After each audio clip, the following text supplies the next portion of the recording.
Guys, my name is Bharat and welcome to another Your Questions video. In this, I have a question from Navneet Singh. He writes #AskPIG. I'm 30 years old and working in IT company in India. I see a lot of job on LinkedIn related to my field in India. I'm A1 in German and C1 in English. I apply to those jobs, but my CV does not get shortlisted. What could be the reason and how can I succeed? Tips and tricks. So this is very nice question because as an employer, I can definitely give you some kind of tips. So I was a student, then I was an employee, and now I've been able to employ other people for my own business. And when I employ people, there are a few different things that I'm always taking a look at. The first one is it just another copy paste CV or copy paste this cover letter that I'm receiving? Because of course, you think of yourself as super smart. So of course, I'm not talking about Navneet right now, in general. Now you think yeah, you're super smart. You just change the name of the company and you just send it out to another company and see what kind of response you get and stuff like that. The most important thing that you have to remember is that if they feel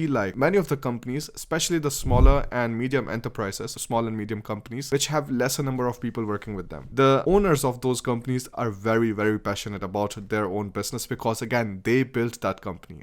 They have been working day and night to bring that up. For example, right now it's 12:30 at night that I'm recording this video. So I'm recording this video because I care about Bharat in Germany and I want to make it succeed. And I want people who are putting the same kind of effort inside, not just in their applications, but also when they start working with me full time. So whenever you have these trial periods, so those kind of things are also considered how motivated you are, how much you want to work for this company, and where do you see yourself in the longer run in this particular company. Some employers also don't like that you have shifted your place of work multiple times, because then they feel maybe they are going to train you for 1 year or something, let's say 3 months, and then afterwards you work for a year, 2 years, and then afterwards you go away, and then they have to look for another person again. For employers, if they see that this person has stayed with a few companies for longer than let's say 3 years or something, that is a positive sign on your part that you're showing to the employers. Third thing that you can do is you always have to make sure that whenever the job posting happens, you should be amongst the first ones who are applying for the job, because the longer you wait, the higher the chances are that they have already found somebody or they're already inclined towards somebody to hire them. And then if you send in your application late, it's already a lost battle. So this is very important. Keep an eye out for new jobs, and as soon as they come up and they're relevant to your field, you apply. Fourth thing that you can do is you can always call up afterwards to ask them if the application has reached or not. And this you should be doing in India, let's say after a week or something. In Germany, you can do it after 2 weeks, because in Germany, companies do take more time to go through different kind of documents and stuff and make their mind about it. So after 2 weeks is still fine. Another thing that you can do is you can take a look at who are the employees working at that particular company. You can connect with them on LinkedIn, have a quick chat about your profile and stuff, and ask them if there's internally some kind of position available for this and this and this, and if they would be happy to forward your CV to the company's HR or something. Because the main reason is sometimes, especially in German companies, so of course I'm talking about Germany here, not India. In Germany, you are given 1% or 2%, 5%, it depends from company to company, but you're generally given a percentage of the gross salary of the person you're bringing inside a particular company as a referral fee, because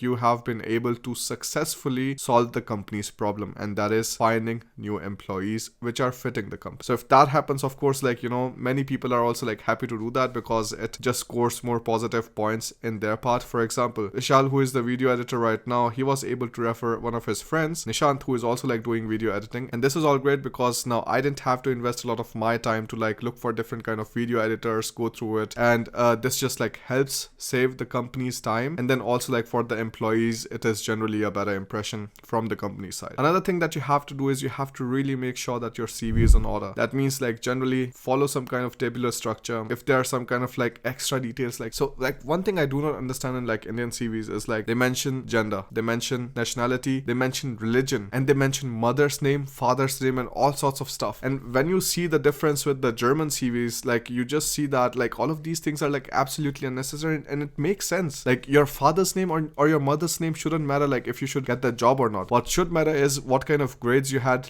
previously when you were studying, and what kind of work experience you have. If you have started any kind of own projects, for example, if you're in IT and maybe you were building your own websites or coming up with your own projects, then you can definitely add those inside too, because that shows the company that you have a self-initiative. And trust me, I tell you as an employer that if I find somebody who has self-initiative, I'm like more than happy to like make up space for them so that they're able to like come into the team and they're able to bring the business further, because this really matters to the company, that there are people who have their own ideas and who are like working on their own, and you don't have to tell them every single morning do this and this, because again that limits the growth of the company. So these were all the tips from me. If you want to sit down for a call and go through all of these different kind of situations that you have which are individual to you, because again without seeing the documents or something I cannot see what you can improve, then you can do that, and the link for booking an appointment you will find in the description. Thank you so much for watching. I will see you in the next one. Bye bye.